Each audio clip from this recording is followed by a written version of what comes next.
Well, hello everybody. It's Brother Todd with your Victory Minute, and I hope y'all all having a good day out there.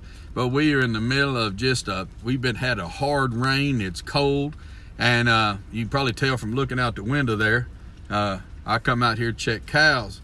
We've got with this a group of first calf heifers, and we've got one of them that, and my wife is very partial to her. She calls her Era because her mark on her face looks like a big arrow. But anyway, she wants to know if Era's had her calf. Well, I would have told you a week and a half ago that Era couldn't go another 3 hours without having his calf. In fact, I keep looking there. There she is right there, as a matter of fact. And there she is turning sideways to me. I don't know if you can see her. But anyway, she had a sister, had a real big calf. And we're trying to kind of keep an eye on her. But mainly because Misty's on me about it. Well, anyway, so I come out here this morning in this rain to do it, and I thought, boy, what a miserable day. And I thought, well, a good opportunity to make a Victory Minute about the year 2020 and what 2021 is kind of looking like, it's shaping up to be. And that is, it's just a time of adversity. And but there's still important things that got to get done. One of the biggest lessons I ever learned about managing my time is time really comes in four ways. You got things that are urgent, but they're not important. Phone rings, one of the things drives me nuts, me being a restaurant. I'm the one that showed up to place an order. Somebody calls on the phone, they jump ahead of me in the line. Well, it's not necessarily urgent.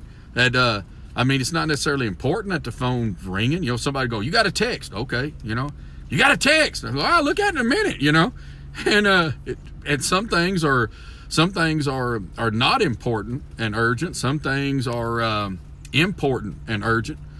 Somebody has a car wreck, we got to go dealing with that right now. You got things that are not necessarily important, and they're not urgent. That's just downtime. It's the time we spend vegging out and sitting in front of the TV set. So I don't know how many of them did I go over. There's urgent and not important. There's important but not urgent. There's not urgent, not important, and there's important and urgent. The one that you'll miss and the one that'll get you is some things are important, but they're not urgent. And we tend to put them off. And what happens is, especially when you're dealing with adversity and you're dealing with difficulty, is you tend to let those things go. And that's what I wanted to do this minute about and talk to you about, is that to be sure and be doing the things that are important, even though it's difficult right now. Trying to find some sense of quote unquote normalcy. In fact, we're working on a schedule right now at the church of getting back to a lot of the things that we do that we hadn't been able to do because we hadn't had services, our parent dedications and all those kinds of things, and trying to make provision for them, because we've just been in this cycle of just trying to make it happen, trying to get it done between the funerals that we've had and the COVID situation being as it is right now and being online and all that kind of stuff. You can let a lot of things quote unquote go, and you got to stay on top of them. When this whole COVID thing broke, the first Victory Minute I think I ever made, I talked to you about three things. You got to connect, you got to pray, you got to give. You got to get those things in front. If you dealing with adversity, dealing with this difficulty we're dealing with weird things as they are, dealing with the financial situation as it is, the political situations as they are, and all of those kinds of things, you've got to make sure you're making time to connect, pray, and give. And connecting, if you think about it, it is almost the word that really sums it all up. Because if I'm connecting to God and I'm connecting with people, if I'm connecting with God in prayer and I'm praying for people, if I'm connecting to God in the Word and I'm helping the Word and the witness go into people, then I can be successful. I'll obviously give, because you can't spend time with God and not be a giver. You can't spend time around people's needs and not be drawn to their need and try to help meet that need. It really all involves connecting, making sure that even though the times are difficult, that you are in prayer. That you are talking to God, you are hearing from God, and you're spending time getting God's word in you, spending time in your Bible, spending time talking to God. You ought to, when you pray, spend as much time being quiet as you do talking, and you'll be surprised what God will say back to you. A lot of times we don't hear because we ain't listening. But anyway, Be spending that time and connecting with people. If you spend time praying for people and thinking about people, you'll do something about people. There's an old saying, and it's a true statement. I'm trying not to have this thing shaking all over the place. And that is, the things that we think about are the things we tend to do something about. Okay? My brother Troy, he's had his rowdy days, and we were talking about something one day, and he was talking about we was trying to not sin or whatever it was we was doing. He said, Todd, he said, you know me. He said, Bubba, if I think about it long enough, I'll do it. I'll do something about it. And the truth is that's true of everything we do. I was laughing at myself thinking about what I was going to say. I got an old motorcycle I bang around on, and I mean it is the poster child of a rat bike. Those of y'all that know me know that you never buy anything I've ever owned, because I mistreat it, I tear it up, I fix it as cheap as I can. I got mismatched bolts and everything else in the world. You see me coming down the road on that bike, get out of the way, the wheels are probably about to fall off of it.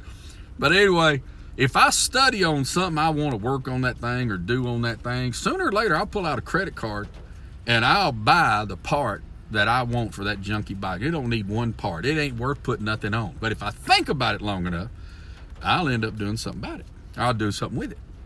Well, that same principle is at work in our lives. The things you think about are the things you do something about. If you spend time thinking about the Lord, you'll do something with the Lord. You spend time thinking about your family, you'll do things that'll bless your family. You spend time thinking about church, you will end up being a blessing in the church. Converse is true as well on a negative side. You spend your time thinking about evil things, wicked things, you'll end up acting on them. It's one thing to be tempted, it's another thing to plan, and planning is thinking. I'm telling you what, when old David walked up on that rooftop and he put himself in a position he didn't need to be in, should have been with the army, wasn't, was at the house, walking around up on the roof because he's bored and have nothing else to do. He looks across there, sees a naked woman, and the next thing you know, that rascal is planning. And then all hell broke loose. Oh, there, see, I'm hitting the wrong buttons. Oh, did it again. Maybe if I quit hitting that button, y'all be able to get this minute in. Y'all just don't understand the technical difficulties Brother Todd's dealing with. That cow right there will come. She'll crawl in here in a minute if she thinks there's something to eat. I tell you. Right up till the time I want to get her in a pen, and then it's on. But anyhow, if you spend your time thinking about doing wrong, and sooner or later you'll do wrong. You got to watch what you think about. You got to watch what you think about, because you'll act on it, okay? What you got to do in times of adversity is remember what you're really doing. A lot of times, the good Lord will even let us face adversity so that the really things that matter to us are the things that we get done. And, there's an old saying in coaching, fatigue makes a coward out of everybody. And that's what these times are. They're fatiguing. They're fatiguing for you mamas. They're fatiguing for you grandmamas and grandpas. They're fatiguing for you dads. It's just a constant grind. It's fatiguing for you teenagers. My God, I don't know what my grades would have been like if I'd went through a time like this. There just ain't no telling, right? I can't imagine what y'all are having to deal with. And you can't let it get ahead of you.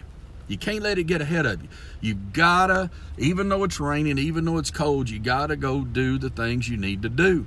Now, I'll be glad. I'll tell you the truth, I'm glad that in all this straight down rain, that little Era here showed up, because I'd had to go find her, because I'm telling you, you ought to have seen the size of the calf that one of her sisters had. But anyway, and I'm glad I ain't laying in the mud pulling that calf if I had to. But this is what you got to do. This is what you got to do. You got to handle your business. You got to take care of the things that are important, even though there's times of adversity. Even though there's times of adversity. So be connecting, be praying, be giving. All right. Now, I'm through talking. You heard what I had to say a long time ago. I will tell you this. I'm going to start back up the Bible reading. May even come out today. We're going to start back in John 11. We got through the holidays, and then we had where we were off. We had the services all mixed up and messed up there for about 3 or 4 weeks because of the COVID thing. But we're going to be picking that back up. I have just had so many funerals. And I was sitting here thinking early this morning, I was reading my Bible. When I have trouble concentrating reading my Bible, I read it out loud. It's just something that helps me. And so I was reading it, and I kind of fell myself in a cadence like I do when I read publicly. And I thought, oh, this time start back up in the book of John. So John chapter 11, resurrection, resuscitation, however you want to call it, of Lazarus. Well, Steve the cameraman, I think, is going into full revolt, and I think his little battery might be low. Maybe it's the reason I've been having all this problem. You know, if I handle my business, I'll be able to get this done. So anyway, I love you. I'll see you later. Have a great day. God bless you. Bye-bye.